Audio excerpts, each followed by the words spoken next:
Hi friends, Anandhi Pandian சேனலில் ஒரு 6 month ஆயிடுச்சு நான் லாங் வீடியோ போட்டு. எதனால் போடலைன்னா எங்கள் வீட்டில் ஒரு துக்க சம்பவம் நடந்துருச்சு, அதனால் வீடியோ போடலை. இப்போ தான் அதுக்கப்புறம் அதுலேருந்து ரிலீஃப் ஆகி 6 மந்த்துக்கு அப்புறம் வீடியோ போடுறேன். கண்டிப்பாக பழைய மாதிரி எனக்கு ஆதரவு கொடுப்பீங்கன்னு நம்புகிறேன் சிஸ்டர்ஸ். இப்போ மழை சீசன் ஆரம்பிச்சிச்சுனாவே நம்ம குழந்தைங்களுக்குலாம் சளி அந்த மாதிரி தொந்தரவு நிறையா இருக்கும். அதிகமாக நான் இதில் இந்த மழை காலத்துக்கு ஏற்ற சின்ன சின்ன டிப்ஸ் தான் கொடுத்துருக்கேன். நம்ம இந்த கற்பூரவள்ளி இலையை நம்ம பசங்க பச்சி போட்டு கொடுத்தா சாப்பிடுவாங்க. வெந்நீரில் கொதிக்க வச்சு கூட கொடுப்போம். ஆனால் டிஃப்ரெண்ட்டாக இந்த மாதிரி துவையல் மாதிரி அரைச்சி எப்படி கொடுக்குறது தான் பார்க்க போகிறோம். எண்ணெய் ஊற்றிட்டு அதில் இந்த இலையை நல்லா வாஷ் பண்ணிவிட்டு போட்டு இந்த மாதிரி வதக்கி எடுத்துக்கணும்.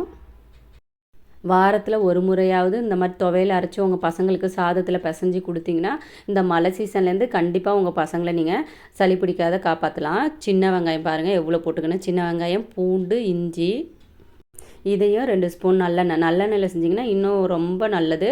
2 ஸ்பூன் நல்லெண்ணெய் விட்டு நல்லா வதக்கிடுங்க. இதில் மிளகு, கொஞ்சம் ஜீரகம் பாருங்கள், ஜீரகம், மிளகு காரத்துக்கு தகுந்த மாதிரி இன்னும் கொஞ்சம் கூட நீங்கள் போட்டுக்கலாம். நல்லா மிளகு ஜீரகம் போட்டு நல்லா வதக்கிடலாம். இதையும் நல்லா கொஞ்சம் வதங்கணும். வதங்கின பிறகு கொஞ்சமாக புளியும் சேர்த்துக்கணும். இந்த எண்ணெயிலே நீங்கள் புளி போட்டிங்கன்னா நல்லா வதங்கிடும். மிக்சியில் அரைக்கும் போது நல்லா நைஸாக மசிச்சிடலாம். பாருங்கள், நல்லா வதங்கிடுச்சு. இது மாதிரி நல்லா வதங்கணும். இஞ்சி பூண்டு போட்டிருக்கிறதுக்கு நல்லா வாசனையாக சூப்பராக இருக்கும் ஃப்ரெண்ட்ஸ். கண்டிப்பாக ட்ரை பண்ணி பாருங்கள். இதெல்லாம் ஒரு பிளேட்டில் வச்சு இந்த மாதிரி ஆற வச்சுருங்க. ஆற வச்சுட்டு மிக்சியில் உப்பு போட்டு நம்ம அரைச்சிக்கலாம். அரைச்சிட்டு அதே வானல்லே தான் ஆயில் ஊற்றிருக்கேன். இதுவும் நல்லெண்ணெய் தான் ஊற்றுறேன். நல்லெண்ணெய் ஊற்றினா நல்லா வாசமாக நல்லாயிருக்கும். எப்போதும் தாளிக்கிற மாதிரி கடுகு. கண்டிப்பாக இதை ட்ரை பண்ணி பாருங்கள். நல்லா சுடு சாதத்தில் போட்டு சாப்பிட்டிங்கன்னா நல்லா டேஸ்ட்டாக சூப்பராக இருக்கும். ஒரு தட்டு சாப்பாடு கூட சாப்பிட்றலாம். நல்லா செம்மையாக இருக்கும். கடுகு பொரிஞ்சோடனே வெங்காயம், கருவேப்பிலை போட்டு நல்லா வதக்கிடுங்க. இப்போ பாருங்கள், மிக்சியில் அரைச்ச அந்த விழுதையும் நம்ம ஊற்றிடலாம். கொஞ்சம் மிக்சி ஜாரில் தண்ணி ஊற்றிக்கலாம். ரொம்ப கெட்டியாக இருக்கணும்னு தேவையில்ல. பாருங்கள், அந்த மாதிரி நல்லா மிக்ஸ் பண்ணிவிட்டு இதில் கொஞ்சமாக மஞ்சத்தூள், மிளகாய்த்தூள், காற்றுக்கு தகுந்த மாதிரி கொஞ்சம் மிளகாய்த்தூள், கொஞ்சமாக நான் மல்லித்தூளும் போட்டிருக்கேன். போட்டுட்டு நல்லா மிக்ஸ் பண்ணிவிடுங்க. நல்லா மிக்ஸ் பண்ணிவிட்டு அந்த தண்ணியெல்லாம் சுண்டிட்டு அந்த எண்ணெய் பிரிஞ்ச மாதிரி வரும் பாருங்கள். மேலெல்லாம் பபிள்ஸ் வருது பாருங்கள். இந்த ஸ்டேஜில் தான் நீங்கள் ஆஃப் பண்ணணும். சுடு சாதத்தில் போட்டு ஊட்டி விட்டிங்கன்னா சூப்பராக இருக்கும். அது குழந்தைங்களுக்குன்னா நெய் போட்டு கூட நீங்கள் ஊட்டலாம். இந்த ஸ்டேஜில் உப்பு, காரம் எல்லாம் போதுமானு பாருங்கள். காரம் பார்த்தோன்னா மிளகாய்த்தூளுக்கு பதில் நீங்கள் மிளகுத்தூள் போட்டுக்கோங்க. நல்லா டேஸ்ட்டாக சூப்பராக இருக்கும். இதில் நெய் போட்டு சின்ன பசங்களுக்கு ஊட்டி விடுங்க. இப்போ அடுப்பை ஆஃப் பண்ணிடலாம். இப்போ நான் சாதத்தில் போட்டு உங்களுக்கு காட்டுறேன் பாருங்கள். இங்கே பாருங்கள், அந்த மாதிரி பபுள்ஸ் வர ஸ்டேஜில் நம்ம ஆஃப் பண்ணிடலாம். மழை காலத்தில் இந்த கற்பூரவள்ளியை நீங்கள் இந்த மாதிரி கூட ரெடி பண்ணி சாப்பிடலாம். இல்லை சுடு தண்ணியில் கொதிக்க வச்சு மிளகு போட்டு கொதிக்க வச்சு கூட ஒரு கிளாஸ் தண்ணி அந்த மாதிரி கொடுக்கலாம். இப்போ பாருங்கள், சுடு சாதத்தில் போட்டு நெய் போட்டு சாப்பிட்டு பாருங்கள்.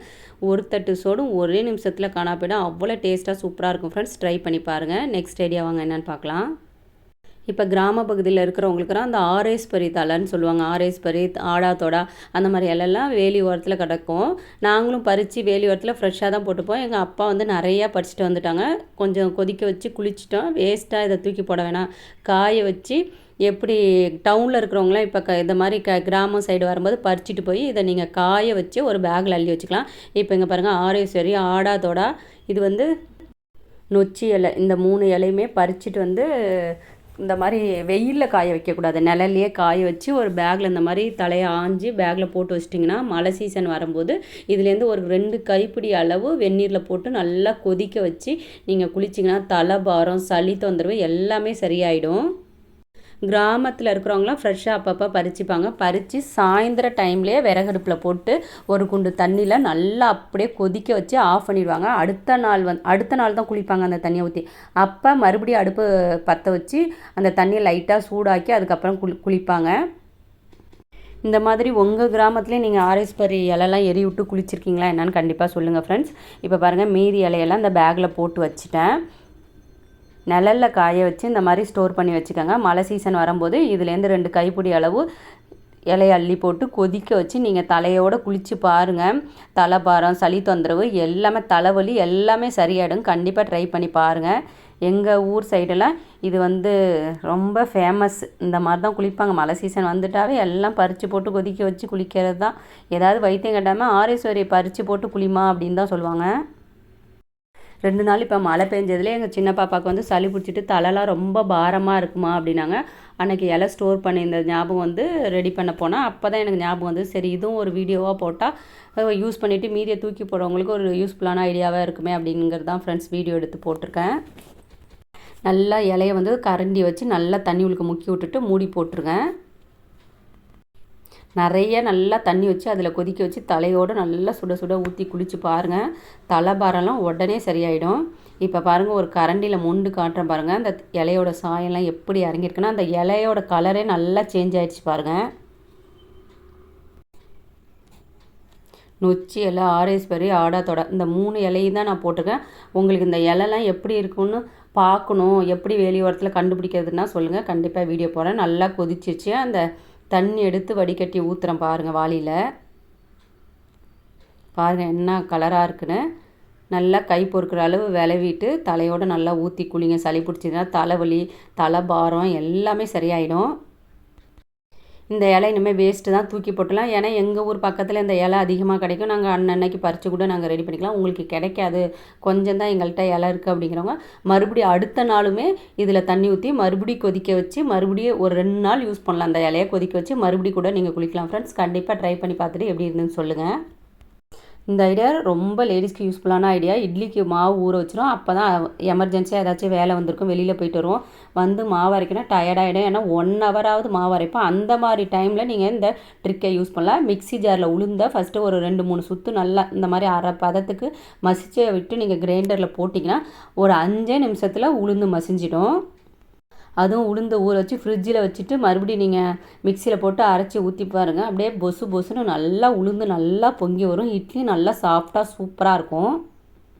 உளுந்து எப்போதுமே நீங்கள் ஒரு 3 டைம் நல்லா வாஷ் பண்ணிவிட்டு அதுக்கப்புறம் ஃப்ரிட்ஜில் ஊற வச்சிடும். ஃப்ரிட்ஜில் ஊற வச்சுட்டு மிக்ஸி ஜாரில் ஒரு அரை பதத்துக்கு அரைச்சிட்டு இந்த மாதிரி அரைச்சி பாருங்கள். நல்லா பந்தாக இட்லி நல்லா சூப்பராக வரும்.